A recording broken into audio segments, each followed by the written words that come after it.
Welcome to Volunteer Friendly Episode 10, Fighting Apathy. Hey everybody, this is Will Doggett. So glad you decided to join me for this show. This show is all about presenting questions, statements, and topics for you to contemplate and then discuss with your team. Things that will make you go, hey, we should start doing this. We should stop doing this. Why in the world did we start doing this in the first place? If you're a worship leader, production person involved in making Sundays happen and making church services happen on a Sunday morning, then this show is for you. Again, the goal of this show is not to provide the answer. It's not for me to create and grow a platform to share my own ministry philosophies, but to strike up a little tension, to leave you after this episode. Each episode's less than 10 minutes, to leave you going, that's really interesting. I never thought of that before. Or maybe making some changes, or maybe adding some things either for you or for your team. The goal is to present these things so that you can contemplate on your own and then discuss with your team. Today's episode and next week's episode is all about the topic of fighting. There's two particular things that we want to talk about fighting. And I want to just provide some questions, provide some things from our own personal experience that have helped. And then as we do, as always, at the end, I'll provide some processing questions that you can go through on your own and then with your team. Let's start though. I wanted to look up to make sure, is this term the correct term that I'm thinking of here? Because last week's episode, I asked, are you bored? And it's really easy maybe to think of boredom and apathy as the same thing. But I looked up apathy and Google defined it this way: lack of interest, enthusiasm, or concern. This is the way I put it. The Will Doggett definition: you've given up. You don't care. You've gone, I'm tired of this place. I'm tired of these people. Who even freaking cares anymore? I just show up on Sunday. I do my thing. A lot of things that typically come with that. A lot of phrases. I'm the only one that does work around here. Nobody works as hard as me. Or maybe, like I mentioned earlier, you say, who cares, right? Who cares? What's the point? Those are phrases that are commonly associated with this feeling of apathy. And I do want to stress, last week, episode 9, we talked about boredom. I said, are you bored? And we talked about solutions and ways to solve that. Apathy is boredom multiplied by 10x. Apathy is boredom that has gone on for far too long in far too many things. That's what gets us to apathy. And I think apathy is really, really easy, and getting to a place of being apathetic about your job, about your ministry, about just serving in a church is really easy to get to in the modern church context, right? You're pushing. There's so much. You get burnout. We talked about that in a previous episode, in episode 8. You get bored. We talked about that in episode 9. And if those things aren't handled, and if those things aren't cared for well, then we become apathetic. So a couple questions I have here as we walk this. Number one, are you bored? I mentioned some solutions for boredom, some processing questions last week, episode 9. You can go to volunteerfriendly.com and look for episode 9 there to get the downloadable PDF for those questions processing. You can listen to that episode. But again, boredom is not apathy, but apathy is built on boredom for a long time in a lot of things.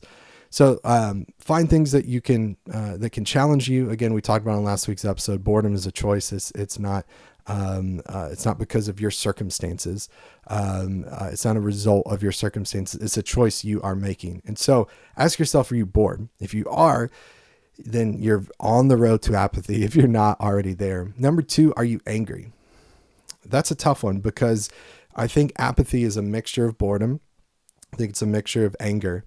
It's a mixture of pride, all thrown in together. And again, the longer the time period that you multiply it by, you become more and more apathetic. Are you angry at your bosses, at your leadership? We'll talk in a future episode here about dealing with a bad boss. What do you do then? Are you angry at your boss? Are you angry at church members, at congregants? You stand on stage and lead worship, and every week there's always just 3 people that wait to tell you all the things you did wrong. All the wrong songs that you chose, the songs you should have chose, why you shouldn't have done this, worn that, done that, said this, sang that. Are you angry? If you're angry, you got to talk to people and you got to get that stuff out, right?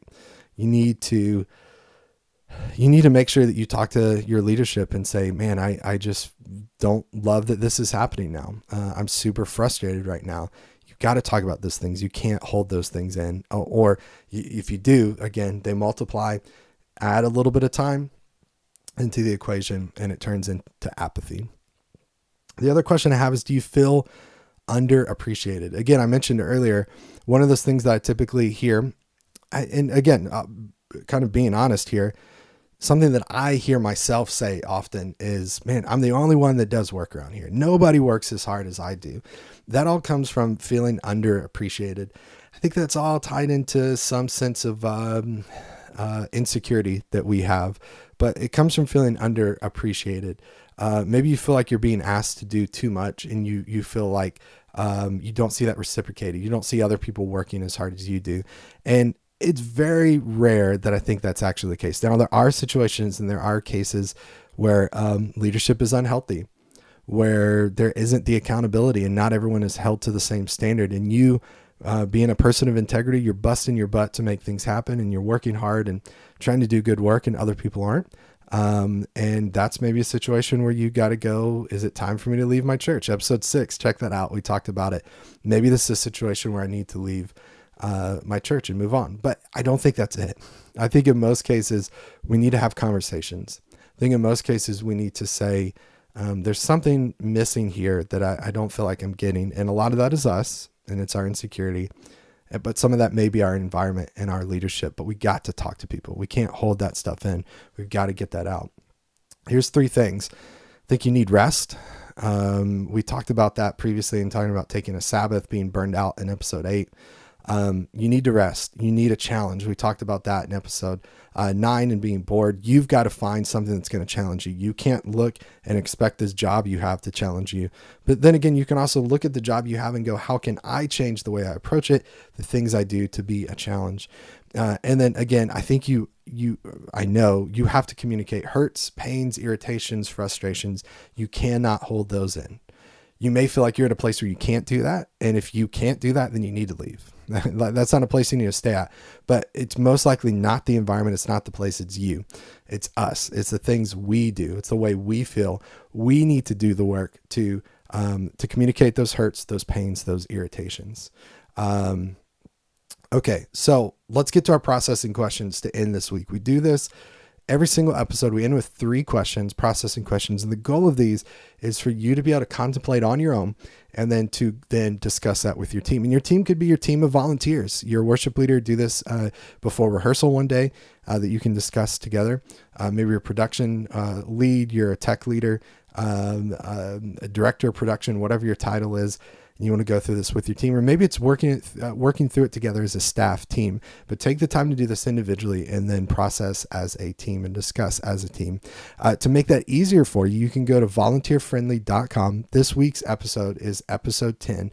So go to volunteerfriendly.com, search for episode 10, and you can download a free PDF with these 3 questions for you to process on your own and then to discuss with your team. So here we go. Question number 1, are you bored or are you apathetic? Are you bored or are you apathetic? I think you probably know, but I want you to think about that. Are you just bored at a certain circumstance, situation you have, or you truly just become completely apathetic? What's the point? Who cares? I don't even care anymore. But really sort through that. Apathetic is a scary place to be. I've been there. I think we've all been there, or we will get there. But it may just be that you're just bored. You've chosen to be bored in this particular circumstance with this particular situation, but process that. Number 1, are you bored or are you apathetic? Number 2, what challenges can you create and new learning opportunities can you create for yourself? Again, this kind of goes back to last week. This has nothing to do with your environment. Has nothing to do with your leadership. We don't want anything to change. We might, but we don't want to think about things that require someone else's input to change, to control. We want to say, number 2, what challenges can you create? New learning opportunities can you create for yourself, not anyone else. You don't need anyone else's input. What can you do? What can you change to make a difference? Number 3, what conversations do you need to have with your team, staff, leaders? Because again, part of that apathy is anger. Part of that apathy is unexpressed emotions, feelings, frustrations that get us to that point. So number 3, what conversations do you need to have with your team, staff, leaders? It may be volunteers that you're frustrated with. It may be, as a volunteer listening to this, it may be a staff person that you're frustrated with, but we have to have those conversations. Again, if you want to make this easier for yourself, get the downloadable PDF at volunteerfriendly.com. Look for episode 10. That's where you'll find that to download. Thanks so much for joining me this week. This is super fun. We leave with a little bit of tension, a little bit of frustration each week, but that's good because I want you to contemplate this on your own by yourself and then discuss it with your team. Thanks for joining me this week. I'll see you next week on Thursday at 10 a.m. Central for the next episode of Volunteer Friendly. Take care, everybody. Bye.